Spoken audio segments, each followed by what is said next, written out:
안녕하세요. 50대 후반의 미녀 아줌마예요. 저에게는 남에게는 말하지 못할 비밀이 있어요. 하지만 너무 좋아서 누군가에게 자랑하고 싶어 온몸이 근질근질하답니다. 저는 아이와 남편이 있어요.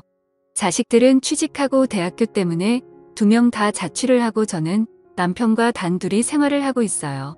남편은 올해 환갑이 되었고 곧 퇴직을 할 예정이에요.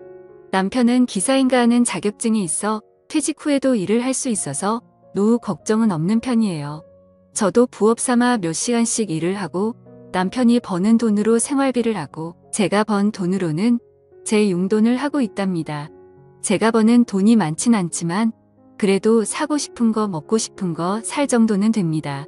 아이들도 공부도 잘하고 나름 괜찮은 대학에 갔고 취직도 잘하고 남편도 돈을 짊어니 그렇게 큰 걱정과 문제는 없었어요.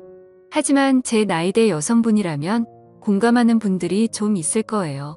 그건 남편과의 그런 궁합 문제예요. 남편도 젊을 때는 나쁘지 않았어요.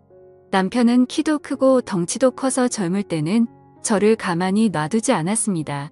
그때는 아이들 키우느라 힘들어서 남편이 하자고 조를 때마다 힘들어서 거절을 했는데 지금 생각해보면 복이 겨웠던 것 같아요. 50대에 들어서면서 남편은 나이 때문에 여성 호르몬이 많아졌는지 저에게 밤에 요구하는 횟수가 줄어들었고 몇 년 전부터는 아예 저를 안을 생각조차 안 하고 있어요. 처음에는 남자 몸에 좋다는 음식과 약을 먹여보기도 하고 술상을 차려놓고 저만의 메시지를 보내기도 해봤지만 남편은 언제나 고개 숙인 남자였어요. 처음에는 혼자 스스로를 위로하며 참기도 했는데 몇 년째 못하고 있다 보니 거미줄이 쳐졌다 해야 할까요?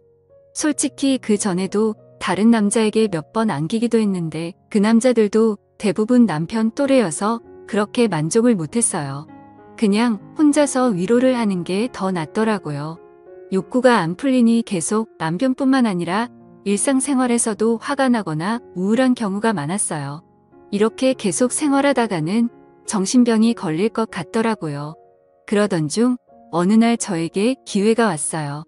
저에게는 3살 많은 친한 언니가 한 명 있어요. 그 언니는 애가 어릴 때 이혼을 한 돌싱이고 언니 아들도 분가를 해서 혼자 살고 있어요. 언니는 이혼하자마자 남자들을 엄청 만나고 다녔어요. 결혼은 절대 하기 싫지만 남자 없이는 못 산다는 주의여서 정말 많은 남자들을 만나고 다녔어요. 언니랑 워낙 친하고 술도 자주 먹기 때문에 언니 전 남친들도 몇 명 봤었습니다. 하나같이 괜찮은 남자였어요. 대부분의 남자들이 키도 크고 몸도 좋고 잘생겼거나 제가 볼 때 좀 별로인 남자들은 돈이 좀 많은 사람들이었어요. 언니는 그 남자들에게 경제적인 지원을 받기도 하고 데이트 비용도 남자들이 다 냈는데 몸도 풀 수 있으니 너무나도 좋은 방법 아니냐며 저에게 자랑을 많이 했어요. 그러면 저도 소개시켜달라고 농담으로 얘기를 했지만 자기의 어장 관리인지 저에게 남자를 소개시켜준 적은 단 한 번도 없었어요. 그냥 저랑 술을 마실 때면 남자친구가 언니를 데리러 와서 잠깐 소개 정도만 하고 남자친구에게 술값 좀 계산하라고 한 뒤 숙소로 가는 것뿐이었습니다. 만약 저도 돌싱이었다면 언니처럼 여러 남자를 만나면서 자유롭게 즐길 수 있을 텐데 남편이 있어 그러지 못하니 너무 아쉬웠어요. 그래도 한편으론 나중에 아이들이 커서 결혼할 때 이혼 가정이라고 하면 좀 그럴 것 같기도 하고 남편이 돈을 잘 벌지는 않지만 그래도 어느 정도는 벌어서 미래를 생각하면 지금의 결혼 생활은 유지하는 게 낫더라고요. 지금도 그 생각은 변함이 없어요. 1년 전 코로나가 많이 풀려서 언니랑 연희 때처럼 술을 마시고 있었어요. 언니가 많이 취했는지 남자친구가 그립다고 지금의 남자친구를 술집으로 부르더라고요. 1시간 뒤 남자친구가 술집에 들어왔는데 저는 그 남자를 보고 눈이 휘둥그레졌어요. 지금까지 언니가 만난 남자들은 괜찮게 생겨서 기대를 하긴 했는데 이 남자를 보고는 생각이 바뀌었어요. 키는 조금 작은 편의 몸은 근육돼지처럼 땅땅했고 반팔을 입고 있었는데 팔에 문신이 있고 생긴 것도 별로였어요. 딱 봐도 양아치 같더라고요. 언니가 남자친구를 부르면 눈호강이라도 했었는데 지금의 남자친구는 최악이었어요. 그래서 그 남자가 자리에 앉을 때 저는 표정 관리가 잘 안 되더라고요. 그 남자가 오고 1시간 정도 같이 술을 마셨는데 첫인상은 별로였지만 경상도 남자의 특유의 사투리가 은근 멋있기도 했고 은근 유머러스 하더라고요.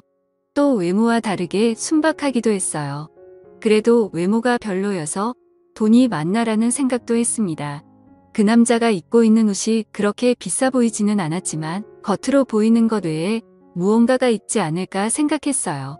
술자리가 끝나고 집에 가려고 일어섰는데 그동안 언니는 남자친구들이 그랬듯이 당연히 그 남자가 계산을 하는 줄 알았어요. 그런데 갑자기 언니가 계산을 하더라고요. 저는 처음 보는 모습에 의아했어요. 가만히 생각해보니 그 남자가 오기 전부터 언니는 몸치장에 열을 올렸고 그 남자가 오니 언니는 평소보다 오바도 많이 하고 콧소리를 내며 애교도 많이 부리더라고요. 외모만 보면 언니가 너무나도 아까운데 언니는 그 남자에게 딱 붙어서 두 눈에서 꿀이 뚝뚝 떨어졌어요. 술 먹는 내내도 이상한 느낌이 들었지만 계산할 때도 이상한 기분이 들었어요. 가게에서 나와서 언니는 남자친구랑 좋은 시간 보낸다고 팔짱을 끼고 저 멀리 사라졌고 저는 쓸쓸히 혼자 집으로 들어왔어요. 집에 오니 남편은 혼자 땅콩과 맥주를 마시면서 텔레비전을 보고 있었고 그날 저는 좀 꼴려서 남편을 꼬셔봤지만 남편은 역시나 피곤하다며 저를 거부했습니다. 밤새 잠도 못 자고 외로운 제 모습을 보고 있자니 너무나 서럽더라고요. 며칠 뒤 따로 언니를 만났어요. 다른 얘기를 하다가 언니 남자친구에 대해서 은근슬쩍 물어봤어요. 얼굴도 별로이고 돈도 많아 보이지 않은데 왜 사귀냐며 언니가 아깝다고 솔직하게 얘기했어요. 그러자 언니가 한참을 깔깔거리며 웃으면서 얘기를 해줬어요. 언니 남자친구는 젊을 때는 조폭이었다더라고요. 그래서 몸에 문신도 많고 험상 굳게 생긴 것 같더라고요. 나이는 언니보다 5살 적으니 저보다도 2살 적었어요. 저는 외모를 봐서는 저보다 한참 오빠인 줄 알았어요. 아무튼 40대까지 조폭 생활을 하다가 개과천선을 하고 지금은 작은 사업을 하고 있는데 돈을 그렇게 많이 벌지는 못한다고 하더라고요. 언니도 우연히 그 남자를 알게 됐고 처음에는 전혀 관심이 없었는데 몇 번 술을 마시면서 이야기해보니 나름 재밌기도 하고 자연스럽게 술에 취해서 하룻밤을 보냈다네요. 그래서 그냥 간단히 만나고 끝내려고 했는데 그 남자가 정말 대단했대요. 언니가 손가락과 발가락을 다 합쳐도 다 못 쓸 만큼 여태까지 정말 많은 남자를 만났는데 그런 남자는 처음이라며 이렇게 만족하는 남자도 처음이라고 하더라고요. 예전에 조폭 생활을 해서 그런지 아니면 아직 젊어서 그런지 체력도 장난 아니게 좋아서 정말 숨을 못 쉴 정도로 좋다고 하네요. 그 얘기를 하면서도 언니는 그 남자를 상상했는지 너무나도 좋다고 오늘 또 남자친구 만나야겠다며 자랑을 하더라고요. 저는 사실 그동안 전혀 관심이 없었는데 언니가 그렇게 좋아하는 걸 보니 저도 호기심이 생기더라고요. 그날 이후로 저도 모르게 언니 남자친구를 생각하는 날이 더욱 많아졌고 저는 더 이상 참지 못하고 결심을 했습니다. 하면 안 되는 결심이었지요. 제가 어릴 때부터 호기심이 참 많은 성격이어서 그랬던 것 같습니다. 아무튼 언니가 눈치채지 못하게 하면서 그 남자를 만날 구실을 찾아야 했어요. 그래서 아무것도 아닌 일에 언니를 통해 그 남자의 도움을 받았어요. 언니에게 고맙다고 하면서 언니와 그 남자에게 소고기를 쏘기로 했어요. 언니도 오랜만에 고기를 먹는다며 좋아하더라고요. 소고기를 먹기로 한 날 너무 꾸미고 나가면 언니가 눈치챌 수도 있으니 요즘 어린애들 말로 꾸안꾸, 꾸민 듯 안 꾸민 듯 자연스럽게 나갔어요. 하지만 최대한 어려 보이게 하고 나갔습니다. 언니는 저보다 키도 크고 몸도 조금 더 날씬하지만 사실 피부가 많이 좋지는 않거든요. 저랑 3살 차이기는 하지만 저는 또래보다 어려 보이고 언니는 또래보다 늙어 보여서 어린 이미지로 어필하는 게 좋을 것 같았어요. 제 나름의 작전이었습니다. 과하지 않게 화장을 하고 은은한 향수도 뿌리고 나갔어요. 고깃집에 들어서니 언니와 그 남자가 먼저 자리를 잡고 있었어요. 사실 다시 봤을 때도 외모는 여전히 별로긴 했지만 언니 얘기를 생각하니 갑자기 멋있게 보였어요. 남자들은 다들 처제에 대한 로망이 있다는 걸 알고 있었기 때문에 언니가 제 친언니는 아니지만 그 남자에게 계속 형부거리면서 애교 있게 굴었어요. 멀리 있는 반찬은 가까이 주기도 하고 언니가 못 알아차릴 정도 내에서 형부에게 잘해줬어요. 고기도 일부러 제일 좋은 것만 시켰어요. 형부는 굶주렸는지 정말 잘 먹더라고요. 예전에 어디서 본 적이 있는데 식욕이 높은 남자가 여자 욕심도 많다는 글을 봤어요. 형부가 먹는 모습만 봐도 흐뭇하고 좋았습니다. 1차에서 술을 좀 먹었고 생각보다 돈이 많이 나왔는데 언니가 형부를 데리고 숙소로 가려고 하는 걸 2차도 가자면서 잡았어요. 다행히 형부도 술을 좀 더 마시고 싶다고 했고 언니는 바로 숙소로 못 가서 아쉬운 표정이 역력했지만 간단하게 한 잔 더 하기로 하고 호프집에 갔어요. 저는 일부러 건배를 하면서 맥주를 달렸어요. 언니가 저보다 술이 많이 약하거든요. 언니는 조금 마시고 좀 취했어요. 저는 그때부터 언니 몰래 형부에게 조금씩 들이대기 시작했어요. 형부도 약간 눈치를 챈 것 같았지만 오히려 좋아하는 걸 느꼈고 오늘 작전은 성공이라고 속으로 소리를 질렀습니다. 언니가 화장실에 다녀온다며 자리를 비운 사이 형부와 연락처를 교환했어요. 다음에 도움을 받을 일이 있을 때 연락하게 달라고 하니 못 이기는 척 주더라고요. 언니는 화장실에 다녀와서도 눈치를 전혀 못 챘고 이제 안달이 났는지 형부에게 계속 가자고 하더라고요. 저는 그날은 어쩔 수 없이 형부를 보낼 수밖에 없었습니다. 집에 혼자 돌아오는 길이 너무나도 쓸쓸했어요.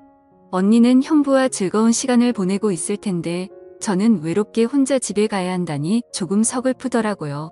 집에 돌아왔는데 남편은 제 마음도 모르고 벌써 자고 있고 화가 나서 남편 등대기를 한번 찰싹 때리고 자버렸어요. 며칠 뒤 형부에게 연락을 했어요. 형부도 제 연락을 기다렸는지 바로 답장을 했고 이런저런 얘기를 하다가 형부에게 부탁이 있는데 언니에게는 비밀로 하고 만나자고 했어요.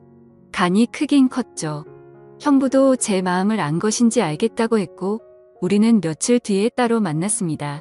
사람이 많이 없을 법한 허름한 술집에서 형부를 만났어요. 사실 술이고 뭐고 다 필요 없고 바로 함께 있고 싶었지만 둘 다 그런 생각이라고 해도 대뜸 진도를 그렇게 나가는 건 이상하잖아요. 우리는 오뎅탕에 소주를 마시면서 그냥 얘기를 주고받았어요. 둘이서 소주 3병을 마시고 나니 자연스럽게 우리는 사고를 치고야 말았습니다. 그날 이후로 저는 점점 형부에게 빠져들었고 정말 너무 좋아 미치겠고 그대로 죽어도 상관이 없을 정도였어요. 그리고 어떤 날은 형부가 저와 있을 때 언니의 전화를 조심히 받았고 저는 남의 남자를 빼앗았다는 기분에 더 흥분이 되었던 것 같습니다. 그러던 중 형부가 말했어요. 제가 돌싱이라면 언니랑 헤어지고서 저를 만나겠지만 제가 유부녀라서 어차피 이루어질 수 없으니 언니랑은 사귀면서 저랑도 계속 만나고 싶다고 솔직하게 말했어요. 저도 형부와 만나는 게 너무나도 좋지만 이혼하고 형부랑 살면 솔직히 돈 때문에 스트레스 받을 것 같기도 하고 애들 생각해서 이혼은 어려우니 이런 관계가 딱 좋다고 말했습니다. 대신 언니랑 만나기로 약속해도 항상 저를 먼저 염두에 두고 선택하라고 했어요. 그러던 어느 날 언니에게 연락이 와서 만났어요. 술을 한 잔 먹으면서 얘기를 하는데 남자친구가 예전 같지 않다고 속상하다고 하더라고요. 저는 모른 척 언니를 위로해주면서 달래줬어요. 언니는 술에 취했는지 갑자기 형부를 불러냈고 형부 언니 저 이렇게 셋이서 술을 마셨어요. 언니는 형부에게 서운한 표시를 했고 형부도 어쩔 수 없이 달래주더라고요. 제가 앞에 있으니 어쩌지도 저쩌지도 못하는 좌불안석인 것 같았습니다. 그래도 언니가 형부에게 장어도 자주 먹이고 옷도 사주고 그래서 언니와 형부가 헤어지는 걸 원하지는 않았어요. 저는 눈빛으로 형부에게 언니를 달래주라고 했고 그날은 언니에게 형부를 양보했어요. 아무튼 우리는 지금도 아무도 모르게 몰래 만나고 있어요. 인생 뭐 있겠나요? 저는 그냥 즐기면서 살고 싶네요. 다들 사랑하고 즐기는 행복한 인생 되기를 바랄게요. 감사합니다.